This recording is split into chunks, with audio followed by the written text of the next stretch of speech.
There has been some pretty huge changes to the Seiko Black Series, one of which is going from the iconic orange colour to the kind of smurfy turquoise. Do I like it? Let's find out.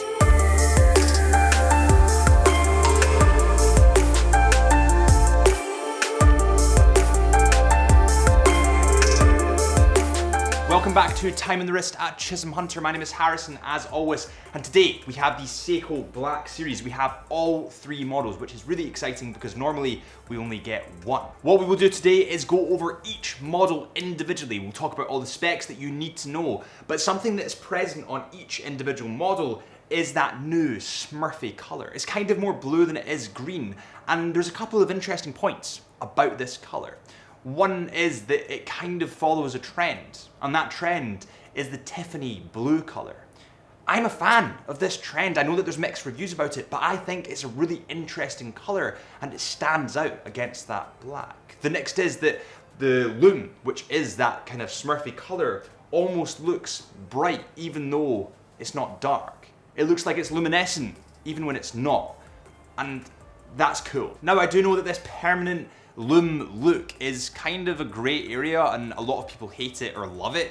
I would love to know your thoughts. Do you like that permanent loom look, or are you more of a kind of understated loom, but when it comes into the dark, it brightens up? Let me know in the comments. Let's begin with the SNE 587P1. This, out of all three of these models, I'm not gonna lie, is probably my least favourite. It's not that it's a bad watch, but there's a couple of things that just make it not really suit my aesthetic. One of which is being the size and a couple of the specs. It's built for slightly slimmer wrists. It's just not my style, but let's get into it. The case diameter of this model comes in at 38.5 millimeters. Now, this is quite small, and it's just too small for me. I actually quite like some of the aesthetics of this watch. I quite like the blackened bracelet. I said that to Drew earlier. But it's just that little bit too small for me, especially for a watch that goes to 200 meters in water resistance. It seems quite dainty, but it's just not my style. And it's not my style because I have 6.5-inch wrists. I would not go below 39 millimeters. That's what my Hamilton khaki field is, and I wouldn't dip below that. The Hamilton khaki field is almost on the cusp of being too small, so I just wouldn't dip below. This model comes in at 10.6 millimeters in thickness, which is actually brilliant. I prefer slimmer watches, but the reason that it's so slim, or can be so slim, is it's actually solar powered. So it has a battery in there, so it technically is quartz, but it is charged by the sun. That's great. It means you don't need to worry about changing the battery. The problem is that I live in Scotland and we don't get any sun. Moving on from the technical specifications and getting into some details that I'm actually quite a big fan of. The loom obviously is that Smurf loom, and it has a dot on the bezel, but the dot of loom on the bezel is actually lowered into the bezel instead of being on top of the bezel. Now, the reason that I like this is because, being me, I would probably hit the bezel off something and pop that little stone of loom out. But when it's lowered, it's a little bit more resilient to scratches or nicks and dents that you might give it. Moving into the detail on the dial, or more detail on the dial. And before we go on to that, remember that the Loom shots will be shown for all three of these models side by side at the end of this video. So just wait until that shot, because that'll be tasty. The date window is positioned at 3 o'clock on this model and is quite slim for a date window. I do prefer date windows at 6 o'clock, but it's quite readable, and actually the numerals are white on that date window, which stands out beautifully against the dial. Talking a little bit about the hands, the hour and the minute hand are actually coated. The sort of lining to it is in steel. It's a polished steel that reflects wonderfully in the light, and that's a detail that I noticed quite quickly. It is very readable for a dark watch, I have to say that. The crown on this model is a screw down crown, which obviously allows that water resistance of 200 meters. It has sapphire crystal glass on the front. It has a black PVD case and bracelet. And the bracelet has a safety latch just here, and it opens like that at deploying clasp. So it is good quality. I like it. It's just not for me. But let's move on to the next one. Moving on to my second favorite model in this series. It's not the first, it's the second. I know that it's Drew's favorite model. And let me just take it out the Chisholm Hunter watch box, which will be live in the next couple of months. So make sure you hit the link below to shop them as soon as possible.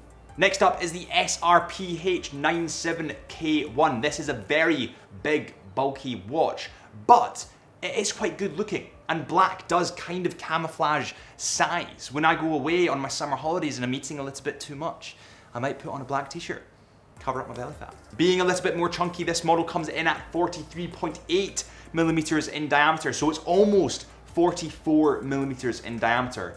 Personally, this is too big for me. I have 6.5 inch wrists and I tap out at 42 millimeters, which my Amiga Seamaster comes in at. It's just a little bit too bulky, and it's also 12.7 millimeters in thickness, so it's actually double the thickness of the one we reviewed previously.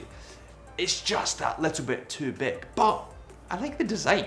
I know that I just said that this comes in at 12.7 millimeters in thickness, but actually it comes in at 12.8. I do apologize, sometimes our digital calipers can be a little bit off, but 12.8. But there's a reason for that, and there's a reason for this bigger or larger thickness, and it's partly because it has an automatic movement in this model. And let's talk about that movement. This movement is an in-house movement from Seiko and has 40 hours of power. It's fully automatic and it has a bi-directional rotating bezel, means it rotates both ways. It beats at a frequency of 21,600 VPH. So obviously there's going to be a price difference between the automatic and the solar, and that's why.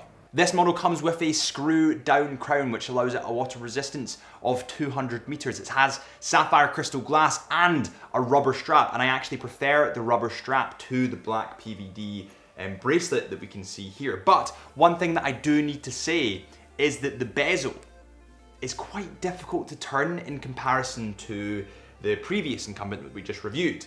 And the reason for this is the notches in the bezel aren't very big on this model. It has grip, but they're not notched enough, they don't go deep enough, so it can get a little bit more difficult to turn if, like me, you have clammy hands. Having said that, if you're a diver and you have gloves on, it would be fine. This model also has that beautiful loom, that kind of smurfy loom that we've grown to love, or actually I really, really like. I like that color, but what I'm not as keen on is that magnification window. I've never really been a fan of them. I prefer 6 o'clock date windows without the magnification window. But whatever floats your boat, I suppose this is personal preference in a lot of ways, and there are a lot of features on this watch that I really, really like. For example, the rubber strap. For example, how the rubber strap blends really, really nicely with that black PVD case. And actually the angles on the black PVD case are really, really nice. They slope down. It's almost like a samurai. It's cut really, really sharply, and I'm a fan of that. Next up is my personal favorite. It is the SRPH99K1. It is commonly known as the Tortoise, and there's a couple of different reasons to why this is my favorite, one of which being the size and the specs, so let's get into it. The case diameter on this model comes in at 42.4 millimeters, and that's why I kind of prefer this to the rest of them. It's not quite within my comfortability range, I would say, but it's almost there. I kind of go for things that are 39 to round about 42. My Amiga's 42, and that's kind of pushing the boundaries. As soon as it gets over that, I'm a little bit uncomfortable with it. It's maybe a little bit too chunky or a little bit too small, so I stay within that parameter. And that's partially because I have 6.5 inch wrists. So if you have 6.5 inch wrists sitting at home, take that as a gauge.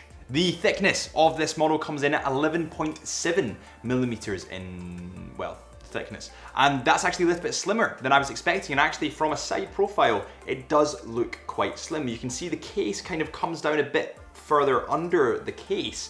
And also the bezel is quite raised also. So the case itself, the PVD, is actually quite thin. And I quite like this. It sits that little bit slimmer, a little bit closer to the wrist, and you're less likely to damage it. Getting into the details on the dial and the bezel obviously comes in black, and it has a north, east, south, and west marker. Instead of having numerals like the other two, it has north, east, south, and west. And I'm actually quite a big fan of this. I think it really stands out against that black bezel, and also I don't think I've ever used my bezel in my Amiga that has numerals on it, partially because I've just never dived in my life. So I quite like it. Moving into the detail on the dial, the hands and the indices obviously have that beautiful Smurfy green/blue, and it stands out wonderfully against that black dial. The date window is at the 1/2-4 mark, as well as the crown, the screw down crown, allowing this watch a water resistance of 200 meters. Now, I know that this crown and that date window are a love or hate to some people. I really like them, and I know that what you're thinking. but Harrison, you're a photographer, you like symmetry. And yes, I do like symmetry, but I think the fact that it's so unsymmetrical makes it cool. I like the fact that the crown actually lines up with the date window, and I really like it. It's a bit like my Omega Seamaster, the helium escape valve. Some people hate it, some people really like it. I really like it. Before we move on to the movement, it's time for the tradition around here at Chisholm Hunter. It's time for the wrist check. What is on your wrist today? Let me know in the comments. I love seeing all the weird and wonderful watches that you guys own. I have the Omega Seamaster 300 meters, the king in the industry. I will fight anyone that says differently. The movement in this model is the caliber 4R35 movement. It has 40 hours of power, has a bidirectional bezel, and beats at a frequency of 21,600 VPH. And you might remember those specs. Part of the reason you might remember them is because this watch right here has exactly the same movement as this one. Next up, we have the bit that you have all been waiting for. We have the beautiful Loom Shot. Now this is the Loom Shot of all three watches sat beside each other, and look at how bright each of these Loom is. And notice how it's not a pure blue color. It is kind of that Smurfy or Tiffany blue, you could say. I'm a real fan. Now we get onto the price, which is of course the crux of most watch purchases. This Turtle, the commonly known, the nickname of the Turtle, comes in at £510. This is the cheapest of the bunch. Then we get to the Black Samurai, or the Samurai, and it comes in at £590. And this is where it gets interesting.